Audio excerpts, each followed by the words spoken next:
ये वजन कम करने का एक खौफनाक तरीका है। आपके शरीर में से ये लड़की चर्बी को चूसकर मिनटों में 10 पाउंड वजन कम कर सकती है। इस आदमी ने हाल ही में हॉट डॉग खाने की प्रतियोगिता जीती है और जैसे ही वह अपनी कार में बैठता है उसके पीछे एक रहस्यमय इंसान प्रकट होता है। फिर आदमी का शरीर श्रिंक होने लगता है जिसकी वजह से कार एकदम से हिलने लगती है। उसका शरीर जल्दी से उठ जाता है, मानो ऐसा लगता है कि किसी ने उनके अंदर हाथ डाल के सब निकाल लिया हो। बेन और सैम अपनी जांच शुरू करते हैं। जब वे इस घटना के बारे में सुनते हैं तो वे देखते हैं कि उस व्यक्ति का वजन 400 पाउंड से घटकर 90 पाउंड हो गया है और उसके इंटरनल ऑर्गन्स भी गायब है। और दिन हमें एक एक्सरसाइज करती हुई महिला दिखाई देती है। तभी उस महिला पर पीछे से कोई हमला कर देता है। वहाँ पर हमें देखने को मिलता है कि अचानक से इसका वेट लॉस हो रहा है। उसके शरीर की सारी चर्बी निकाल ली जाती है और फिर वो वहीं पर मर जाती है। तभी डिटेक्टिव टेन और सेमा वहाँ पर पहुँचते हैं और कुछ इन्वेस्टिगेशन के बाद वे बॉडी पर सक्शन मार्क देखते हैं। वे उस महिला के ट्रेनर से बात करते हैं लेकिन उन्हें वहाँ पर सेम सक्शन मार्क दिखाई देता है जैसा उस डेड बॉडी पर होता है। लेकिन अजीब बात तो ये थी कि ये ट्रेनर अब तक जिंदा क्यों है। तो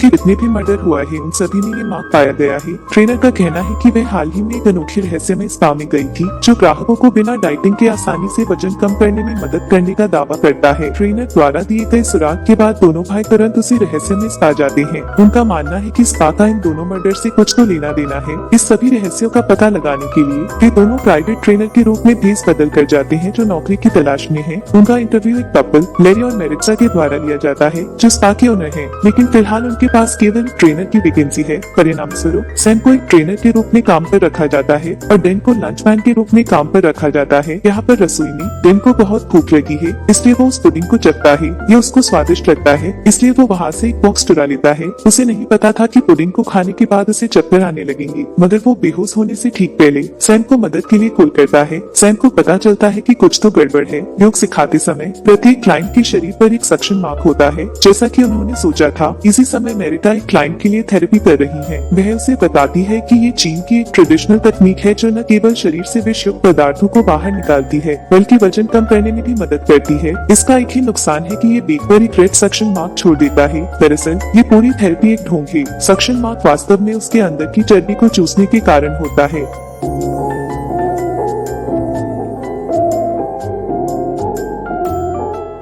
योगा क्लास के बाद सैम वहाँ की शेरिफ मैरी से टकराता है जिसने अभी अभी अपनी थेरेपी पूरी की है। उनकी बातचीत के दौरान मैरी को सैम की असली पहचान पर संदेह होने लगता है। बाद में सैम किचन में जाता है और डेन को आलू के ढेर के पास बेहोश पाता है। जाहिर तौर पर उसे इस पुडिंग पर शक होता है। सैम उस सेफ को ढूंढता है जिसने ये पुडिंग बनाई है। उससे पूछताछ करता है। उससे पूछता है कि उसने ऐसा क्यों किया, लेकिन सेफ को इसके बारे में कुछ पता नहीं होता। यहाँ पर उसे पता चलता है कि थेरेपी के लिए आने वाले हर एक को थेरेपी से पहले ही पुडिंग खिलाई जाती है और शेफ केवल इसने मेरिट्सा और लेरी के कहने पर सप्लीमेंट्स ऐड करता है। हम दोनों को यकीन हो गया है कि इस कपल का पिछले 2 मर्डरों से कोई ताल्लुकात तो है। इस बीच कपल को इन दोनों पुलिसमैन की असली पहचान का पता चल जाता है। वो कहता है कि ये दोनों चुपके से यहाँ पर इन्वेस्टिगेशन कर रही है।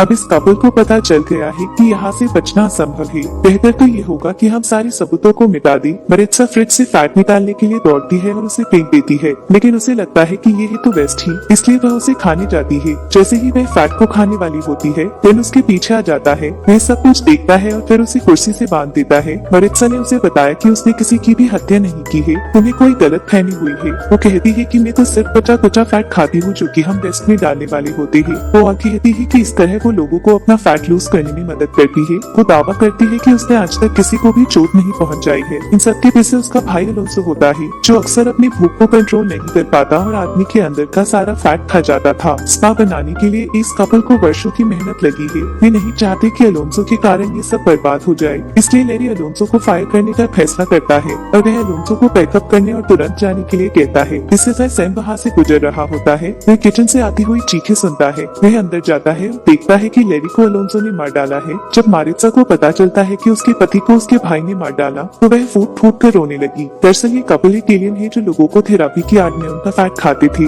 मगर इन्होंने कभी किसी इंसान को मारा नहीं। इसके विपरीत उसका भाई अलोंसो एक लापरवाह एलियन है जिसने थेरेपी के दौरान कई लोगों को मार डाला था क्योंकि उसे ज्यादा से ज्यादा इंसानों का फैट खाना था। इसीलिए अलोंसो फैट के लिए अपनी इच्छा को काबू में नहीं कर सकता था। यही वजह है कि इससे पहले 2 हत्याएं हुई जिनमें अलोंसो का ही हाथ था। अब और निर्दोष लोगों को मरने से बचाने के लिए अलोंसो को ढूंढना जरूरी हो गया था। मारिट्सो उन दोनों को अलोंसो का पता बताती है जहाँ पर वो छिपा है। वे दोनों फ्लेश लाइट और नाइफ लेके बेसमेंट में जाते हैं और वहाँ पे अलोंसो को खोजने लगते हैं। अब वो दोनों अलग अलग दिशा में बढ़ जाने का फैसला करते हैं। अलोंसो किसी से सैम के ऊपर हमला कर देता है। अलोंसो सैम को जमीन पर गिराने के लिए काफी बल का प्रयोग करता है और सैम उसे दूर धकेलने के लिए संघर्ष करता है। सैम नाइफ लेने के लिए दौड़ता है, लेकिन अलोंसो के लिए अभी भी उसका कोई मुकाबला नहीं कर सकता। अलोंसो अपने प्रोबोसिस के साथ सैम को एक घातक झटका देने की कोशिश करता है, लेकिन लकीली बेन ठीक समय पर पहुंच जाता है और उनके प्रोबोसिस को काट देता है। सैम बच जाता है जबकि अलोंसो तुरंत मर जाता है। हालांकि मेरिटा भी एक एलियन है क्योंकि उसने कभी किसी इंसान को नुकसान नहीं पहुंचाया है और डिटेक्टिव उसको इस मामले को सुलझाने में मदद की है, तो उसे जाने देने का फैसला करते हैं।